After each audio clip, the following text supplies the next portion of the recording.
제가 신학교를 졸업한 다음에 곧바로 군대를 갔습니다. 군목으로 임관을 받고 군대 간 그때가 1991년 7월 달이었습니다. 조금만 있으면 30년이 다 되는 것 같습니다. 시간이 많이 갔는데 처음 배치받아서 간 곳이 지난번 말씀드렸죠. 강원도 인제군 원통면 용대리라는 곳이었습니다. 인제 가면 언제 오냐, 원통에서 못 살겠네, 이러면서 다들 별로 가고 싶지 않았던 부대였습니다. 용대리, 그러니까 잘 모르시는 분 계시는데 설악산에 백담사라는 곳 아시죠? 거기가 바로 용대리에 있습니다. 그 지역에 있는 부대인데, 그래서 미시령 고개만 딱 넘으면 속초입니다. 그래서 가끔씩 쇼핑하러 속초를 갔었습니다.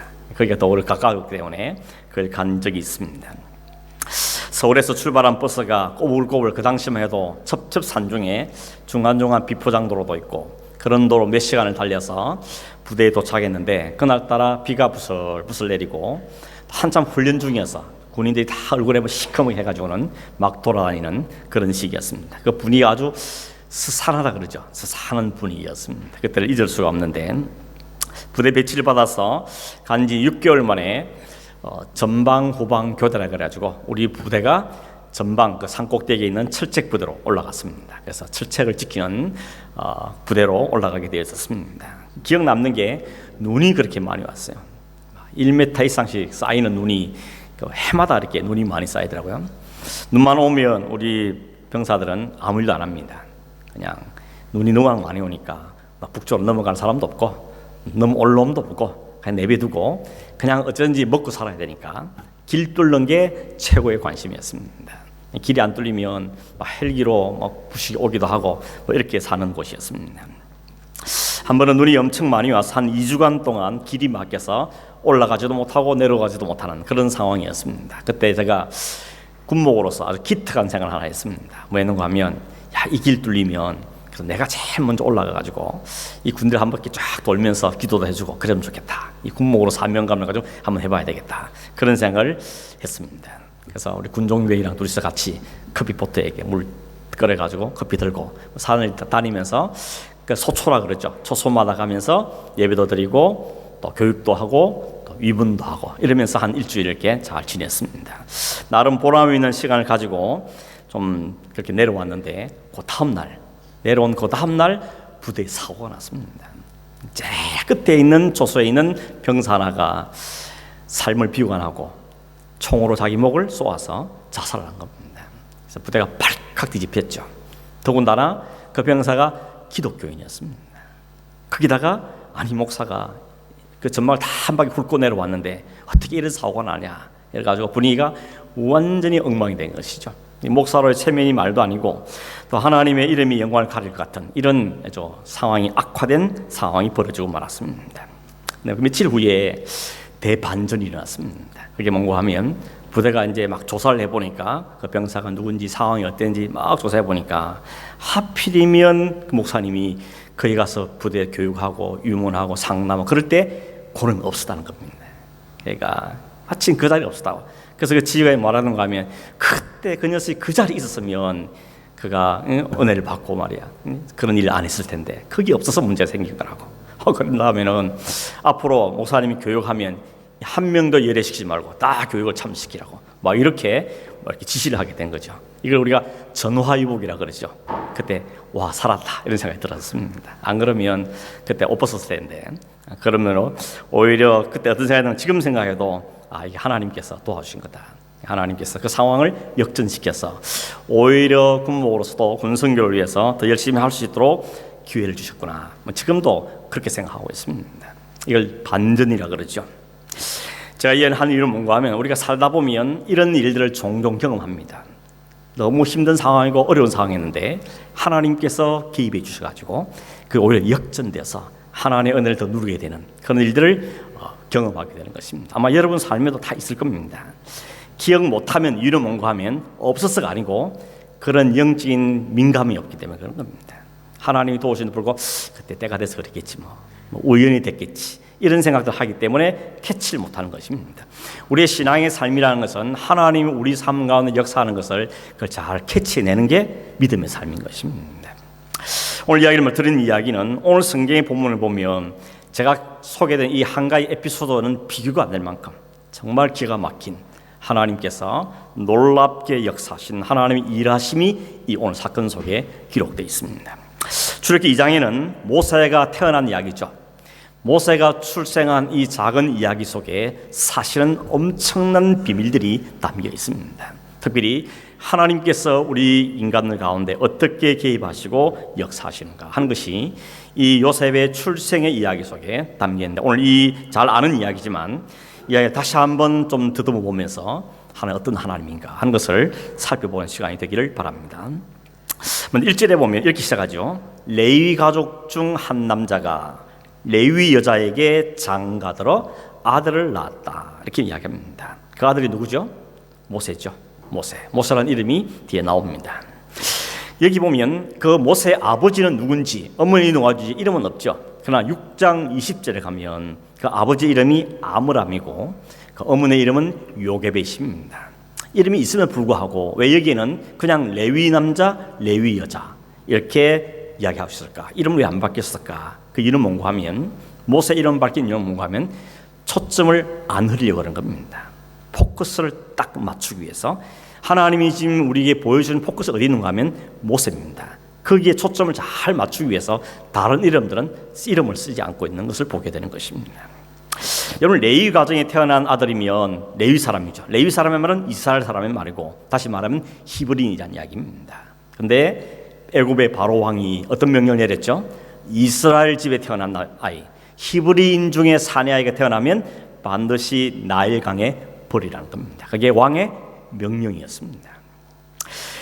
그 왕은, 그 바로는 사실 이름은 아니죠. 바로는 파라오라 그러죠. 파라오. 그게 이름 뜻은 뭔가 하면 신의 아들이라는 뜻입니다. 파라오는 애굽의 왕들을 지칭하는 용어인데 신의 아들이다. 신의 아들의 명령이기 때문에 신의 명령이고, 그 명령 감히 어길 수 없는, 반드시 지켜야 되는 명령이 바로 바로의 명령이라는 것입니다.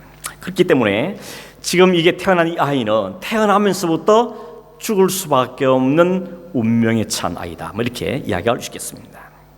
그런데 이 아이의 엄마가 왕의 명령을 어기고 태어난 아들을 나일강에 버리지 않고 숨기죠. 석 달간 숨깁니다. 이 엄마가 바로의 명령을 몰랐을까? 아니죠, 알았겠죠. 바로의 명령을 어기는 게 안 무서웠을까? 무서웠을 겁니다. 두려웠을 겁니다. 그럼에도 불구하고 이렇게 용기 있는 행동을 하게 된 이유가 뭔가 하면 2절에 이렇게 말합니다. 그가 잘생긴 것을 보고, 이렇게 이야기합니다. 딱 태어났는데 보니까 너무 잘생겼습니다. 버리거나 죽이기에는 도무지 마음이 허락하지 않는, 너무 잘생겼다라고 성경 이야기하고 있습니다. 아니, 자기 자식 안 이쁜 사람 있습니까? 자기가 다 잘생겼죠. 요즘 저희 브리즈번에 조카 집에 딸이 하나 태어나가지고 5개월 됐는데 이쁘다고 난립니다. 가족 밴드 올려놓고 막 사진을 줄줄이 넣은 다음에 좀 보라고, 얼마나 이쁘냐고. 그럼 또 다들 막 게다가 너무 이쁘다, 어떻게 이쁠 수 있냐고 막 칭찬을 합니다. 제가 속으로 저거 진심인가 이런 생각이 들기도 합니다. 여기 계신 할아버지들 폰에 다 손주 사진이죠? 보여주면서 이 보라가 이 우리 손주 얼마나 이쁘냐고 다 그럽니다. 손주 자랑은 밥 사면서 돈 내고 해야 된다 그러는데 진짜 돈 내고 자랑하시는 분들 계세요. 목사님 한번 보세요. 우리 이 손주 얼마나 이쁘냐고 막 그럽니다. 죄송하지만 제가 보기에는 쥐었다가 놓은 같은 그렇게 생긴 얼굴인데 큰 돈 그렇게 이쁘다고 정말 칭찬이 입에 마르지 않는 걸 볼 수 있습니다.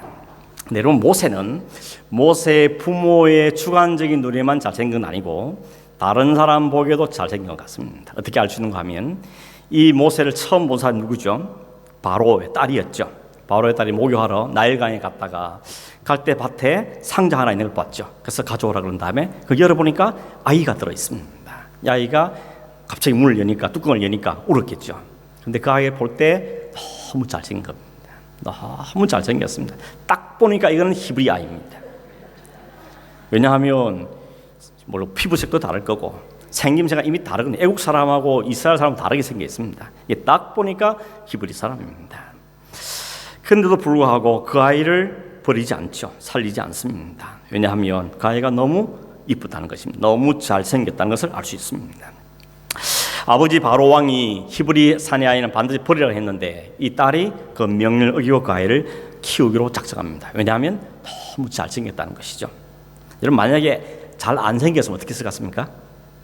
야, 뚜껑도로 닫아라, 버려라, 이랬을 가능성이 사실 많죠. 너무 이뻐서, 너무 잘생기니까 그 아이를 자기 아들로 키울 마음을 품은 것 같습니다. 여러분, 사실은 오늘 성경에 써있는 잘생겼다 이 단어는 또 히브리어로 뭔가 하면 토브라는 단어입니다. 토브, 들어보셨습니까?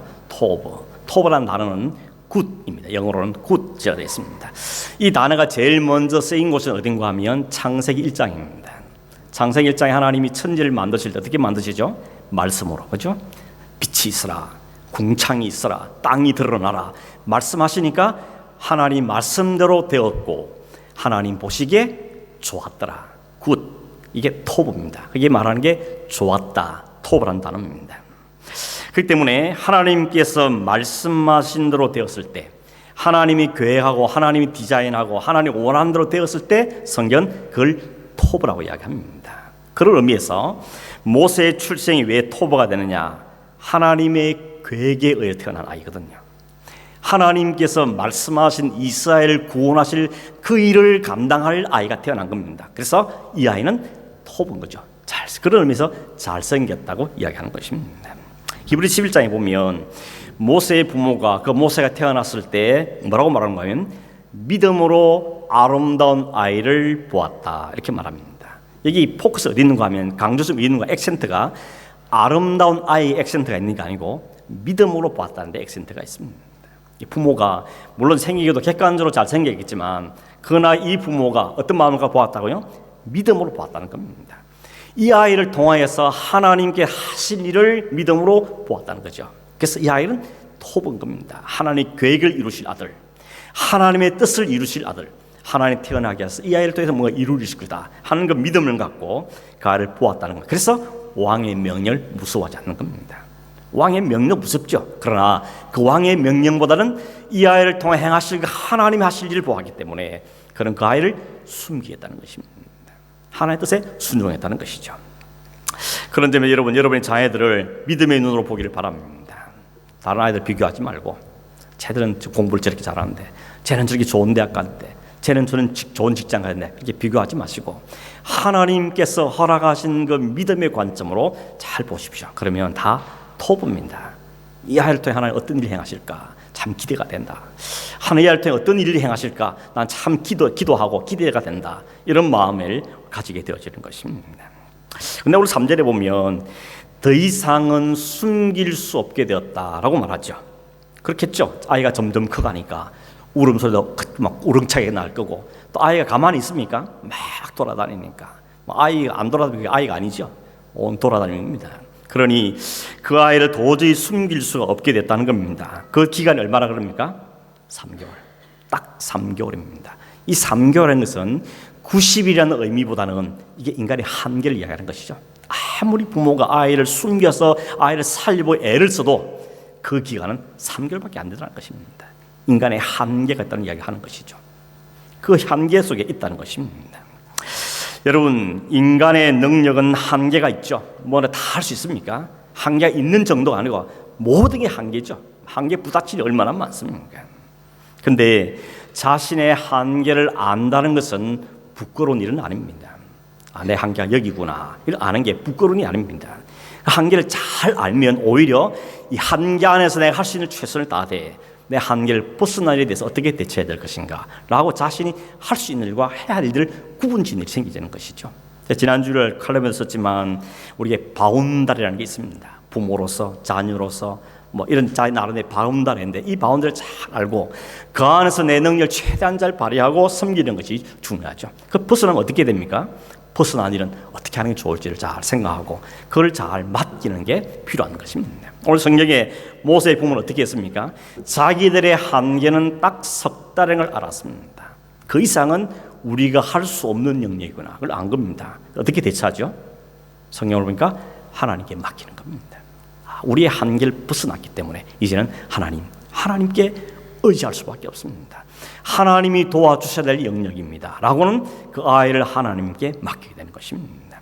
3절에 아이 부모가 갈대로 상자를 만들었다 그렇죠. 여기 갈대로 만든 그 상자라는 게 히브리어는 테바라 그럽니다. 테바. 이 테바라는 단어가 구약성에 2번 나오는데 한 번은 오늘 여기 나오고 또 한 번은 창세기 6장에 나옵니다. 그게 뭐냐면 노아가 방주를 지었는데 그 방주가 테바입니다. 같은 단어를 쓰고 있다는 것이죠. 테바의 역할이 뭡니까? 노아의 방주는 홍수로 온 세상이 심판당할 때 그 안에 들어간 노아의 가족과 짐승들 살려냈죠. 그 생명을 살려낸 역할을 했습니다. 오늘 여기 갈대 상자, 이 상자에 모세를 넣었는데 이 모세를 이 상자가 그 생명을 보존하는 역할을 한 것입니다. 그래서 그런 의미에서 노아의 방주나 혹은 이 갈대 상자는 우리의 구원자 되신 예수 그리스도를 잘 드러낸 하나의 그림인 것이죠. 예수 안에 안기는 사람, 예수님께 피한 사람, 예수님께 자신을 맡기는 사람, 예수가 그를 보호하고 그 생명을 살리고 그를 통해 하나님의 일을 행하신다는 것을 이 테바를 통해서 우리에게 보여주고 있는 것입니다. 여러분, 노아가 방주를 만들 때 어떤 심정이겠습니까? 다들 좀 미친놈이라고, 정신 나간 짓 하고 있다고 조롱하고 비웃고 그랬지만 이 노아의 마음에는 하나님의 말씀이 있었고 그 하나님을 신뢰하는 마음이 있었기 때문에 누가 뭐래도 믿음을 갖고 방주를 지었던 것입니다. 그랬더니 어떻게 됐습니까? 그의 생명이 구원을 받고 그의 소중한 가족들이 보호를 받는 은혜를 누리게 된 것입니다. 모세가 누웠던 것도 마찬가지죠.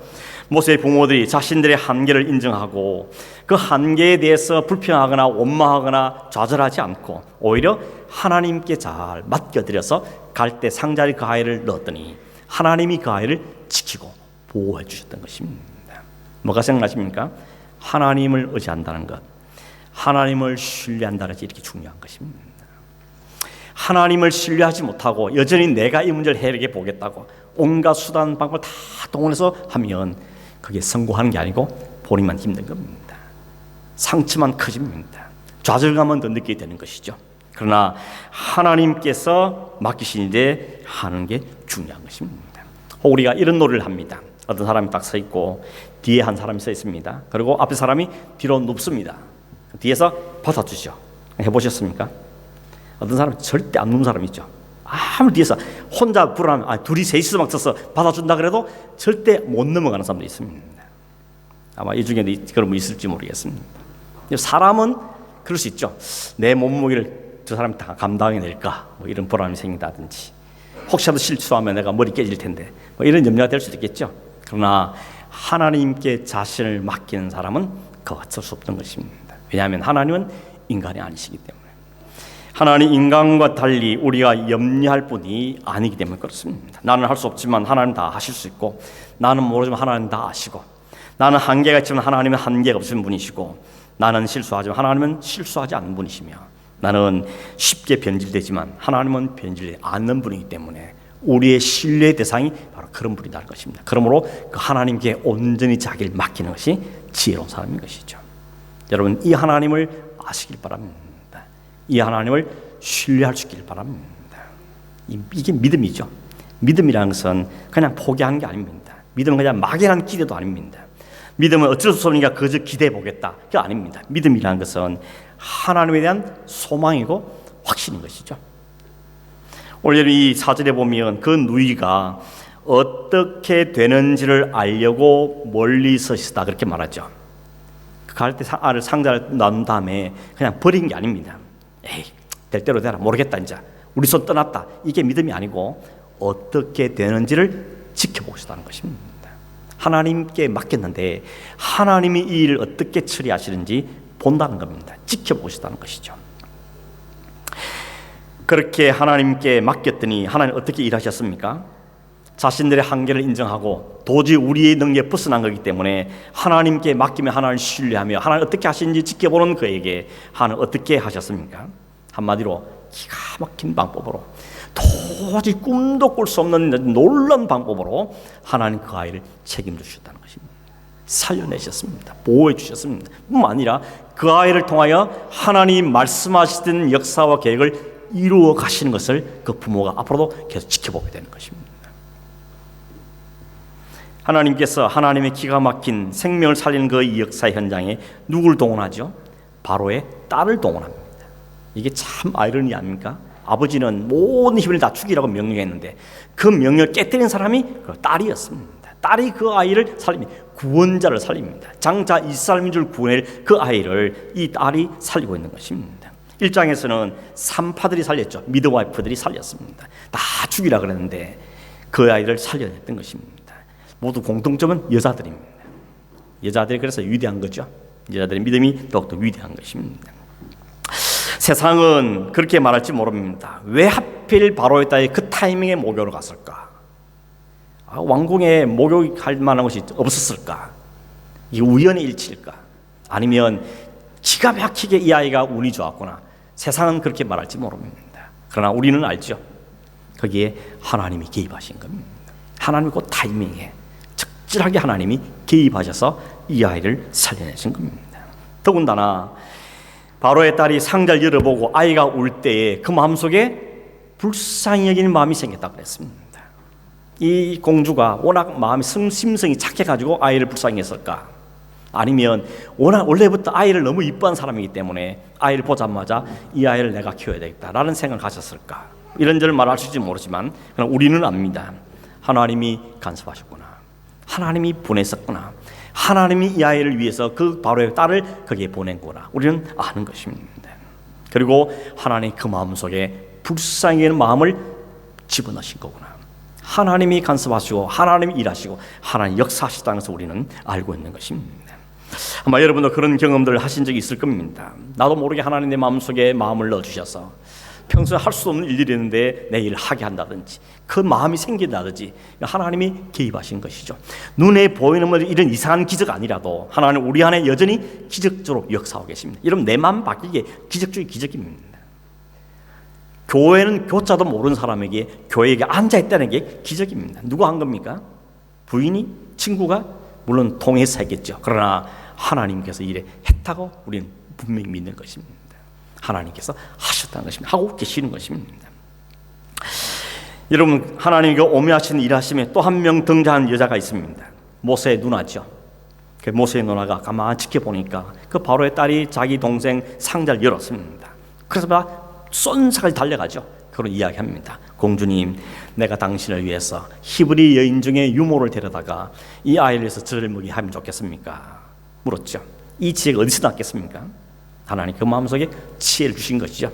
바로의 딸이 그럽니다. 그래, 나를 위해서 아이를 이렇게 젖먹일 유모를 데려와라. 그래서 당장 집에 돌아가서 그 친엄마를 데려온 거죠. 친엄마를 데려왔습니다. 여러분 바로의 공주가 그 친엄마를 알았을까요? 몰랐을까요? 몰랐을까요? 알았을까요? 딱 분위기 보면 제 생각에 알았을 것 같아요. 눈빛으로 다르잖아요. 벌써 엄마가 애기 쳐다보는 눈빛이 다른 거죠. 알았을 것 같습니다.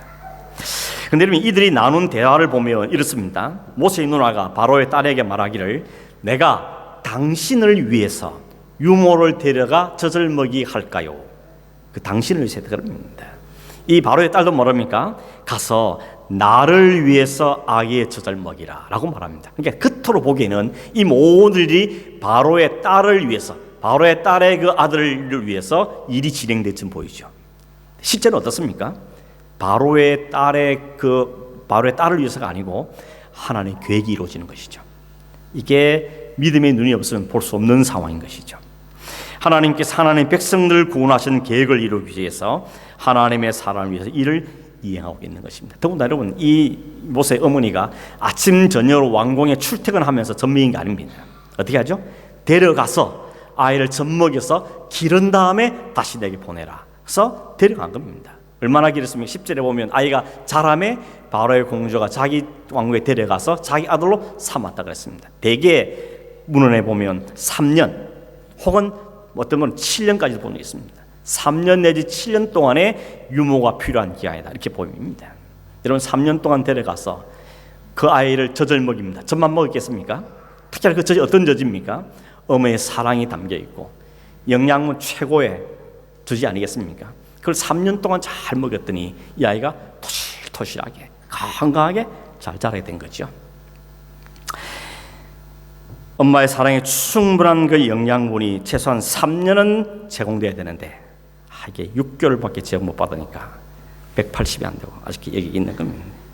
충분히 영역 공부해서 제가 180 됐을 텐데 동생이 너무 빨리 들어선 바람에 영장을 충분히 공부를 못 받아가지고 이 정도밖에 못 된 것 같습니다.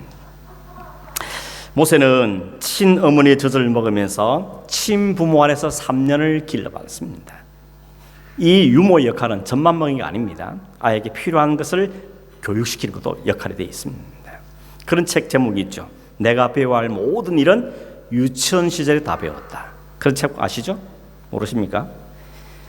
미국에서 뉴욕타임즈에 34주간 동안이나 베스트 1위를 차지했던 책이었습니다. 그 기간이 얼마나 소중하냐는 거죠. 그 3살에서 7살, 그 유치원 그 시간, 그때 인생에 필요한 모두 다 배운다는 겁니다. 근데 그때 누가 키웠습니까? 친어머니가 아이를 키웠습니다. 뭐라고 키웠을까요? 너는 지금 여기 있지만 바로의 공주의 아들이다. 너는 이 자긍심을 가지고 살아라. 뭐 그랬겠습니까? 아니죠. 너는 이스라엘 아들이다. 너는 지금 좀 자라면 그 바로에게 궁으로 가게 되겠지만 그러나 너 정체에서 이루면 안 돼. 너 아이덴티티는 하나님의 사람이다. 하나님의 백성이다. 하나님께 너를 위해서 하실 일이 있어서 너를 살려둔 거다. 이 교육 안 시켰겠습니까? 그런 교육을 열심히 시켜서 궁에 보내게 된 것입니다. 그리고 자라서는 왕궁에 들어가서 40살이 될 때까지 애굽의 생활에 필요한 모든 학문, 모든 기술, 모든 것을 다 익히고 배웠죠. 그때 배운 것 갖고 창세기, 출애굽기, 레위기, 신명기를 기록하셨던 것입니다. 그리고 그 능력 가지고 백성을 이끌어가게 되어진 것이죠. 여러분, 대단한 역설이 아닐 수 없습니다. 기가 막힌 하나님의 섭리가 아닐 수 없는 것입니다. 이것이 하나님께서 일하시는 모습이라는 것을 오늘 우리에게 보여주는 것입니다. 결국 하나님께 맡겼더니, 내 한계에 벗어난 일들을 하나님께 얻기 신뢰에 맡겼더니 하나님께서 책임지시고 하나님의 그 생명을 보존하실 뿐만 아니라 하나님 인도하셔서 놀라운 결과들을 만들어내셨다는 걸 우리에게 보여주는 것입니다. 우리에게 뭐가 필요합니까? 이 하나님에 대한 믿음이 필요한 것입니다. 여러분, 믿음 그런데 믿음이 좋다는 게 뭡니까? 기도를 잘한다, 봉사를 많이 한다, 그런 것이 겉으로 드러난 모습이 있겠지만 진짜 믿음이 좋다는 것은 하나님에 대한 신뢰인 것이죠. 하나님을 얼마나 신뢰하느냐. 그냥 평상시는 잘 모르죠. 그냥 위기 순간 만났을 때, 내 한계를 벗어날 때를 만났을 때 그 믿음이 제대로 작동하느냐 안 하느냐, 그게 믿음의 차이인 것입니다. 그때 믿음이 적용될 있어야 그 믿음이 진짜 믿음인 것이죠. 하나님 그 믿음의 자리까지 우리를 끌고 가시는 겁니다. 성경 계속 보여주면서 오늘 또 봤냐, 내일도 봤냐, 그러면 하나님 이런 하나님이다, 이런 하나님이다, 이런 하나님을 알아야 된다, 배워야 된다. 그게 하나님 너도 신뢰해라. 모세의 부모가 신뢰하는 거 보면서 모세의 부모는 대단했구나, 그게 목적이 아니고 이 부모를 보면서 내가 신뢰할 하나님은 그런 하나님이구나, 내가 믿는 하나님이 바로 그런 하나님이구나, 나도 그 하나님을 신뢰하겠노라. 이런 다짐들이 우리의 있기를 하나님이 원하시기 때문에 오늘도 우리에게 이 말씀을 우리에게 주고 계시는 것입니다. 바로의 딸이 아기를 데려간 다음에 이름 짓죠. 이름 뭐라 지었습니까? 모세. 모세는 애굽식 이름입니다. 모란 단어가 물이고 새란 단어가 건져냈다 뜻입니다. 그래서 물에서 건져냈다 뜻이죠. 왜 이렇게 지었습니까? 자기가 그렇게 했잖아요. 나일 강물에서 아이를 건져냈기 때문에 그걸 기념해서 아이 이름을 모세라 지은 것입니다. 그런데 알고 보니까 물에서 건져낸 것, 이게 모세의 삶의 사명이죠. 그가 태어난 이유고 그가 앞으로 해야 될 사명입니다. 하나님이 그 모세에게 주신 사명인 것입니다. 하나님 백성을 건져내는 것. 자기가 물에서 건짐을 받은 것처럼 그 백성들, 그 애굽에서, 그 노예 생활에서 건져내서 하나님의 백성으로 만든 일을 위해서 그가 쓰임 받을 텐데 이름부터 이렇게 짓게 된 것이죠. 이런 바로의 딸이 알고 지었겠습니까? 알 리가 없죠. 그런데 하나님은 그 세밀한 속에서도 하나님 그 일을 행하고 계시는 것이죠. 어느 목사님 그랬습니다. 하나님이 하신 일은 바늘끝 하나 들어갈 틈이 없다고 그랬습니다. 오차가 없다는 것이죠. 하나님은 모든 일을 이렇게 완벽하게 만들어 가신 하나님이라고 이야기하고 있는 것입니다. 바로의 딸은 그저 자기 한 일을 기념하기 위해서 이름을 모세라 지었지만 하나님 그 이름 속에 그의 사명, 그 삶의 이유, 그 삶의 방향까지도 그의 함축시켜서 그 이름 안에 집어넣으신 것입니다. 이게 하나님이 하신 일이라는 것입니다. 이게 하나님이 하시는 놀라운 역설이고 놀라운 하나님의 기가 막힌 일하심이라고 우리에게 말씀하고 있는 것입니다. 여러분, 이 하나님을 신뢰할 수 있길 바랍니다. 이 하나님을 믿을 수 있기를 바랍니다. 우리는 늘 조급하잖아요. 기도 한번 하고 안 되면 막 불안하고 염려하고 하나님 계신지 안 계신지 막 여기까지만 가죠. 그러나 하나님은 조급하지 않습니다. 왜 그렇습니까? 하나님의 시간표에 따라 하나님 일하시기 때문에 우린 그 하나님 시간을 모르기 때문에 조급하지만 하나님은 프로젝트를 다 가지고 시간표에 따라 일하시기 때문에 한치 어차피 하시기 때문에 하나님은 조급하지 않습니다. 그럼 우리는 그 하나님을 알고 하나님을 신뢰할 때 우리도 조급증에서 자유하게 되는 것이죠. 하나님이 하셨다, 하나님 하실 거다, 지금도 하고 계시다. 그 하나님 믿음의 신뢰가 생기면 조급함에서 자유하게 되는 것입니다. 믿음 있는 사람의 모습은 그렇게 드러나는 것이죠. 어떻게 저 상황 속에서 저렇게 마음이 편할 수 있어? 어떻게 저 상황 속에도 찬송을 할 수 있어? 어떻게 저 위기 속에서도 저게 마음이 평안할까? 그 안에 믿음이 있는 것이죠. 하나님에 대한 믿음, 과거의 하나님, 현재 하나님, 앞으로 하실 하나님은 신뢰가 있기 때문에 그 어려운 상황 속에도 그 힘을 지키고 있는 것이죠. 여러분, 괜히 내가 해보겠다고 빨리빨리 쳐봐야 그는 이를 악물면 이가 상하고 손에 힘은 손만 상하는 것입니다. 마음의 상처만 생기는 것입니다. 하나님께 잘 맡긴 사람이 마음이 평안한 것이죠. 하나님께 잘 맡기는 것이 믿음인 것입니다. 말씀을 맺습니다. 오늘 본문에 이 극적인 드라마에서 중요한 역할을 한 세 명의 여자가 등장하죠. 바로의 딸, 모세의 누나, 모세의 친어머니. 이때 이름은 짓지 않은 이름을 하시죠. 포커스를 모세에게 가져가기 위해서, 하나님 하신 일에 좀 더 포커스를 맞추기 위해서 그 이름은 생략하고 있는 것입니다. 하나님께 구원하신 그 이야기에 관심을 가지라고 이야기하고 있습니다. 근데 여러분, 진짜 이게 안 등장하면서 가장 중요한 역할은 누구죠? 이 드라마를 연출하는 감독이죠. 어떤 드라마를 봐도 그 드라마에서 주인공도 중요하지만 그 드라마를 끌고 가는 그 드라마의 감독이, 연출자가 가장 중요한 사람이죠. 일이 하나님이 하신 일인 것입니다. 역사는 하나님이 시작하셨고 하나님이 끌고 가시고 하나님이 완성하실 것입니다. 이 하나님에 대한 신뢰가 우리에게 필요한 것입니다. 여러분, 비록 애굽에서 이스라엘 백성들의 현실은 어두웠습니다. 하나님 마치 안 계시는 것처럼 보일지도 모릅니다. 선택받은 하나님 백성이 고난받는다는 것 때문에 어려움 당하고 있지만 하나님의 구원의 계획은 한 번도 쉰 적이 없습니다. 하나님의 역사는 중단되지 않았습니다. 하나님의 역사는 계속해서 진행되고 있는 것입니다. 그러므로 내가 맞은 현실 때문에 좌절하거나 하나님의 계획을 하는 것이 아니라 하나님을 신뢰하고 내가 할 수 있는 영역, 내가 최선을 다하되 내 능력 벗어나는 것은 하나님을 철저히 신뢰하고 하나님께 의뢰할 때 하나님이 우리를 책임져 가시는 우리에게 말씀하고 있는 것입니다. 저와 여러분이 우리의 삶 속에서 이 믿음 갖고 무슨 일 만나든지 하나님을 신뢰할 수 있고 하나님 내 주인을 온전히 모시고 역사하는 그 하나님, 내 하나님 사실을 꼭 기억하며 이 하나님께 신뢰를 가지고 이 신실한 일을 바라보면서 승리의 삶을 살아갈 수 있는 저와 여러분 되기를 주의 이름으로 축원합니다. 기도하겠습니다. 하나님 아버지, 오늘도 이 모세의 출생을 통하여서 하나님 어떤 분이신지, 하나님 오늘 우리 어떻게 일하고 계시는지, 하나님 역사 얼마나 오묘하신지를 오늘 우리에게 보여주고 말씀해 주신 것을 감사합니다. 이 하나님이 나의 하나님이시며 나를 이끄는 하나님을 우리가 굳게 믿고 소망 가운데 사는 자 되게 하시고 어떤 위기의 상황을 만나 한계를 넘은 상황을 만나 할지라도 이 모든 걸 벗어나서 역사하시는 그 하나님 계심을 신뢰함으로 감사의 우리의 믿음의 걸음을 걸어가는 저희 되도록 도와주시고 이 믿음 우리에게 풍성하게 허락해 주셔서 믿음으로 승리한 삶을 사는 저희 되게 하여 주시옵소서. 예수님의 이름으로 기도하옵나이다. 아멘.